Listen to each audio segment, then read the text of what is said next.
Hello guys, welcome to my channel. आज हम रीटा का सूट कट करेंगे। बहुत ही सुंदर सूट है। इसको मैंने प्रेस करके रखा है क्योंकि बहुत ज़्यादा बल थे इसके ऊपर। और ये ऑल ओवर स्टोन वर्क है, स्टोन लगे हुए हैं पूरे सूट के ऊपर। ग्लू से लगाते हैं ये स्टोन जो सूट वाले होते हैं ना। तो नीचे से ये लेस उधेड़ी है मैं बाद में सेट करके लगा दूँगी। और नेक के ऊपर बहुत सुंदर एम्ब्रॉयडरी है। इसके नीचे लाइनिंग लगाएंगे इस सूट के नीचे। तो अब मैं नेक के पास से पकड़कर एम्ब्रॉयडरी को डबल फोल्ड करके अच्छे से बिछा लूँगी सूट को। बहुत सुंदर है कपड़ा, जहाँ पर रखो ना वहीं टिक जाता है, ज़्यादा फिसलता नहीं। कल जो मेरा जॉर्जेट का कपड़ा था वो बहुत ज़्यादा फिसल रहा था, मतलब क्रेप का कपड़ा था। क्रेप जॉर्जेट नेट वगैरह हो ना, बहुत मुश्किल से कटिंग होती है। तो ये तो ग्लेस कॉटन है, तो ये बहुत अच्छा सा कपड़ा है। बस मुझे प्रेस करना पड़ा क्योंकि बहुत ज़्यादा बल थे इसके ऊपर।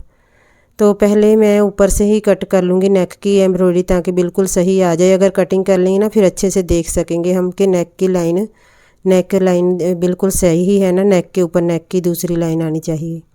लंबाई मैं बाद में ही सेट करूँगी क्योंकि इसके ना लेस लगनी है नीचे।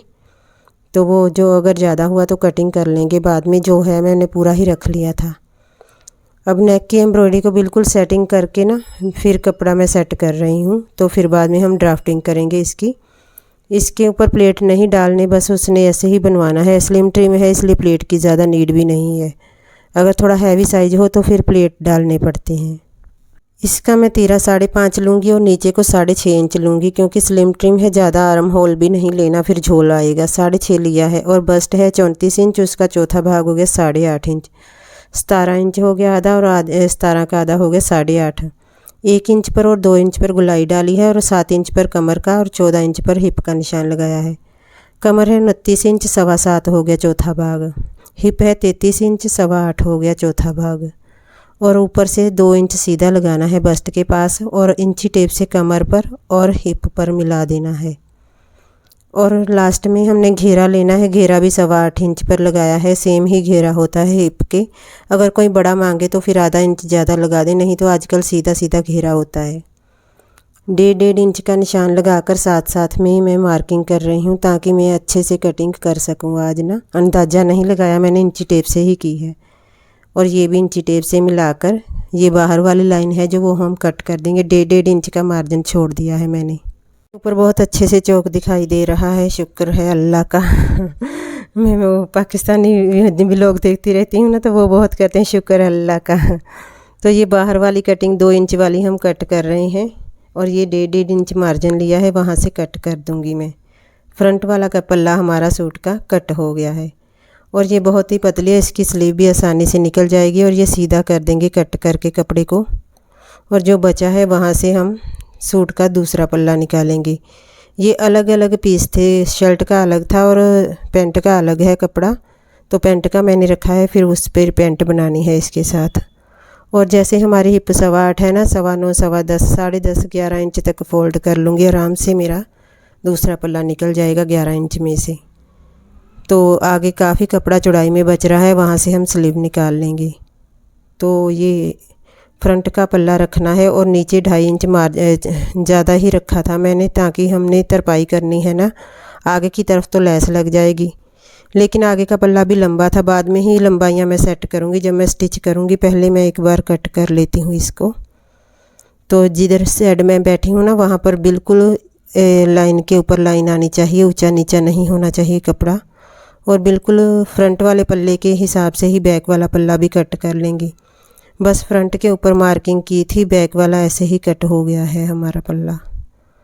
तो फ्रंट के ऊपर अभी हमने ये आधा इंच कंधे डाउन करने हैं। आप चाहें तो मार्किंग करके कर लें, तो मैं अंदाजे से ही कर लेती हूँ ना। ये आगे का पल्ला है, यहाँ पर मोढे की 1 इंच वाली काट भी डाल दी है। अब इसको अलग करके रख दिया है। और जो फ्रंट वाला है हमारा, उस पर मैं फिटिंग पक्की कर लूँगी। जब हम लाइनिंग लगाएंगे ना, लाइनिंग ट्रांसपेरेंट होती है, तो नीचे से फिटिंग आराम से मुझे दिख जाएगी। तो इसको थपथपा कर दूसरी साइड पर भी निशान ले लूँगी मैं। तो निशान पक्के कर देने हैं। अब फिटिंग लग गई है हमारी, तो जब हम स्टिच करेंगे ना बड़ी आसानी हो जाएगी। दोबारा नहीं मुझे उठना पड़ेगा मशीन से, टेबल से फिर उठकर नीचे बैठना पड़ता है फिटिंग लगाने के लिए। तो ये पट्टी हम लगा देंगे तो बहुत सुंदर सूट बन जाएगा, रेड रेड जैसे नई दुल्हन का होता है। तो ये हमारे सूट की कटिंग कंप्लीट हो गई। अब हमने करनी है बाजू की कटिंग। जिस सूट के पीछे का जो पल्ला है वहाँ से हमारे पास कपड़ा बचा है और इसको हम डबल फोल्ड कर लेंगे। और इसका उल्टा सीधा दिखाई देता है। जो सीधी साइड होती है ना वो चमक होती है थोड़ी कपड़े में, जो उल्टी साइड होती है वो प्लेन होती है ग्लेस कॉटन में। तो ये जो छोटा बड़ा है इसको पहले कटके में सेट कर लेती हूँ, तो फिर हम मार्किंग करेंगे बाजू की। बाजू है इनकी 14.5, लेकिन मैं 15 के हिसाब से ही लगा लूँगी। 14.5 का क्या हिसाब होता है। तो ये हम पहले डबल फोल्ड किया है, 4 फोल्ड करना है इसको 17 इंच कपड़े को। तो इसको 4 फोल्ड करने के बाद कट कर देंगे। जो फालतू कपड़ा है आगे को तो उसको कट कर दूंगी और नीचे की साइड से भी कट करके इसको अलग कर देना है। बाजू की बस ऊपर की साइड जुड़ी है, बाकी 3 साइड ओपन है इसकी। ऐसे मार्किंग होती है बाजू की। और यहाँ से मैंने 2.25 लिया है, ज़्यादा नहीं लिया क्योंकि स्लिम है, ज़्यादा गुलाई डालने की ज़रूरत नहीं। और मोरी थी इसकी 4.25 और 6 इंच तक ले लिया है। बाद में मैं कट कर दूंगी अगर ज़्यादा कपड़ा होगा तो ये गुलाई डाल देनी है। ऊपर से बाजू सीधी होती है 2.5 इंच, बस बाकी की गुलाई डालनी होती है। सूट स्टिच करने के लिए ना हमको ड्राइंग भी आनी ज़रूरी होती है। सूट की कटिंग हो गई कंप्लीट। अब हम करेंगे लाइनिंग की कटिंग। ये लाइनिंग नहीं, पहले पैंट की कटिंग करेंगे हम। पैंट है ये, हमारा पैंट का कपड़ा है। तो इसको मैंने डबल फोल्ड कर लिया है। लाइनिंग अभी वॉश करने के लिए रखी हुई है, मैं बाद में कट कर लूँगी। तो ये पैंट का कपड़ा है, इसको मैंने डबल फोल्ड करके बिछा लिया है। ऊंचा नीचा जो है उसको कट करके सीधा कर लूँगी। तो फिर मार्किंग करनी शुरू करते हैं। ये भी कॉटन का कपड़ा है, बहुत अच्छा है पैंट का कपड़ा भी।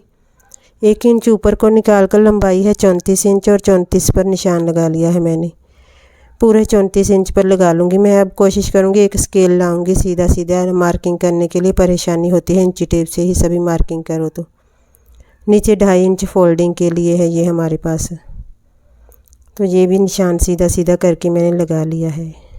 पहले लंबाई का निशान लगाया, फिर नीचे जो फोल्ड होना है 2.5 इंच उसका निशान लगाया है। अब शेप पट्टी के साथ आगे को थोड़ी सी शेप डालनी होती है एक साइड पर। तो अब लेना है कमर का निशान। सबसे पहले कमर है 29 इंच, तो उसका चौथा भाग हो गया 7.5 और 2.5 इंच एक्स्ट्रा ले लिया है। अब नीचे को आसन का निशान लगाना है, 10 इंच पर लगाया है। पतली है ना इसलिए सिर्फ 10 इंच ही लिया है मैंने। ये भी 10 इंच पर लगाकर सीधा सीधा निशान लगा देना है हमको। तो आसन मैंने 10 इंच ले ली है अपने हिसाब से, मतलब जो पतली होती है उसके आसन कम ले लें। अगर नहीं हिसाब आता तो जो पैंट वो नाप के लिए दे जाए ना उसके हिसाब से कर लें। ये थाई का निशान लगाया था मैंने। थाई थी इसकी 24 इंच और 12 पर लगाया है। और उसका मैंने आधा करके 6 इंच पर भी निशान लगा लिया है और 12 पर लगाकर अंदर को 2 इंच लगाकर ना गुलाई डाल दी है मैंने। और ये जो थाई का सेंटर था उसी के हिसाब से भी पोंचा बनाना है। पहले सेंटर का निशान लगाया है जो थाई का सेंटर है, और साइड पर 3-3 इंच का निशान लगा दिया है। 6 इंच पोंचा था इनका। और ये भी थाई का सेंटर के हिसाब से ही प्लेट के निशान लगा दिया है। जितना हमारा थाई का सेंटर होता है उसी हिसाब से लगाना है। आप चाहें तो पूरे पैंट के ऊपर मार्किंग कर लें सेंटर के हिसाब से, तो फिर बाकी का ड्राफ्टिंग उसी के हिसाब से मार्किंग होती है जो सेंटर होता है पैंट का। तो देखिए पतली सी है, छोटी सी टांग लग रही है ना, पतली स्लिम ट्रिम है। तो कई लोग बहुत टाइट कपड़े पाते हैं ना, तो कई पोंचा बोल जाते हैं जैसे बनानी तो पैंट है तो पोंचा 10 इंच बना देना। फिर वो ना प्लाजो रहता है ना पैंट होती है, तो पैंट तो टाइट ही होती है। तो ये हमने ना पूरा पूरा नाप लिया है। जब हम बैक साइड का पैंट का पल्ला कट करेंगे वहाँ पर एक्स्ट्रा मार्किंग ले लेंगे, मार्जिन होता है जो, ये पूरा ही है जो हमने पैंट का नाप लिया है। वैसे जब थाई नापते हैं तो तब 5 इंच की लूजिंग देते हैं। ये छोटे छोटे कट पोंचे के पास और प्लेट के पास लगा लिए हैं ताकि दूसरी साइड पर भी प्लेट की मार्किंग में बाद में जब मैं मशीन पर बैठूंगी कर लूँगी कट के हिसाब से। 4 इंच लंबा प्लेट का निशान लगाया है। और ये जो कपड़ा बचा है इसको भी डबल फोल्ड करके हम बैक पैंट के पीछे के पल्ले को कटिंग करेंगे। तो वो हम 2-2 इंच एक्स्ट्रा ले लेंगे। फ्रंट के पल्ले के ऊपर ज़्यादा मार्जिन नहीं लिया था मैंने। ये हमारी अच्छे से मैंने सेट कर लिया है। बहुत अच्छे से कपड़ा सेट हो जाता है ये। और ऊपर 2.5 इंच ही बस लेना है हमें, ज़्यादा नहीं लेना मार्जिन। पीछे का हिस्सा हम हमेशा ही बड़ा रखते हैं ना पैंट का, ऊपर आसन की तरफ, तो उसी हिसाब से लेना है। तो मेरे ना चौक गुम जाते हैं, इधर उधर हो जाते हैं। जब मैं रखती हूँ ना सूट के साथ इधर उधर फिसल जाते हैं। आगे को 2 इंच बढ़ा लिया है, इधर को पोंचे के पास से 2 इंच लेना है एक्स्ट्रा। और आसन का भी सीधा निशान लगाकर जितना इधर बचा है ना उतना ही ऊपर लेकर सीधी लाइन बना देनी है, सीधी लाइन ड्रॉ कर देंगे। इंची टेप से ही निशान लगा लिया है मैंने और 2 इंच का निशान लगाकर गुलाई डाल दी है। तो ये देखें फिसल गया कपड़ा, फिर सारा दोबारा से सेट करना पड़ता है, बड़ी परेशानी हो जाती है। एक ही पल्ला रखना चाहिए पैंट का ना, जब ड्राफ्टिंग करनी चाहिए बैक साइड के पल्ले की, दोनों रखो तो फिर ऐसे ही फिसल जाते हैं। तो मेरा काम बढ़ गया। अब ऊपर से मैंने 2 इंच 2.25 इंच ही लिया है। ये स्लिम ट्रिम है, इसकी ज़रूरत नहीं। अगर हैवी साइज हो 3 साढ़े 3 तक ले सकते हैं हम। अब शेप पट्टी के साथ शेप बना देनी है। बस आसन की तरफ से 2 इंच बढ़ाया है और पोंचे की तरफ से बढ़ा दिया है, और बढ़ाना है उसी साइड पे है, आसन की साइड पर। दूसरी साइड सेम वैसे ही कटिंग होगी, आसन की साइड पर बढ़ा दिया है मैंने इसको। तो आप भी ध्यान से देखें कि उसी साइड पर ही बढ़ाना है कपड़ा, दूसरी साइड पर नहीं बढ़ाना, नहीं तो ख़राब हो जाएगी पैंट। तो ये हमने कट कर देना है, मार्किंग जहाँ पर की है ना वहाँ पर कट कर देना है। रेड सूट ना मेरे पास भी ना जब बहुत ही थे, बहुत मुश्किल से ख़त्म किए हैं। फिर ना एक ही कलर डाल डाल कर ना बोर हो जाता है बंदा, इसलिए थोड़े अलग अलग कलर होने चाहिए। एक ही कलर डाल कर ना बहुत बोरिंग हो जाता है काम। तो ये पैंट की मार्किंग कंप्लीट हो गई है। पोंचे के पास लगा दिए थे कट। अब हमने कट करनी है पॉकेट लास्ट में।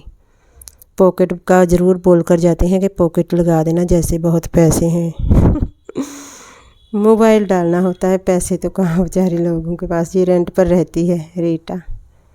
तो 13.5 इंच लंबी और 7.5 इंच चौड़ी ली है। ऊपर 5.5 इंच का निशान लगाकर मार्क कर दिया है और नीचे हल्की सी गुलाई डाल दी है। बहुत इजीली पॉकेट कट हो जाती है हमारी। बस लंबाई चौड़ाई का एक चौरस पीस ले लें तो फिर हमने मार्किंग कर दी है ये। अब इस साइड पर एक 2 इंच पर निशान लगाऊंगी और एक 8 इंच पर, ये हमारा हाथ डालने के लिए बन जाएगा। तो ये पॉकेट की भी कटिंग हो गई। वीडियो पसंद आई तो प्लीज़ लाइक कर देना। Thanks for watching.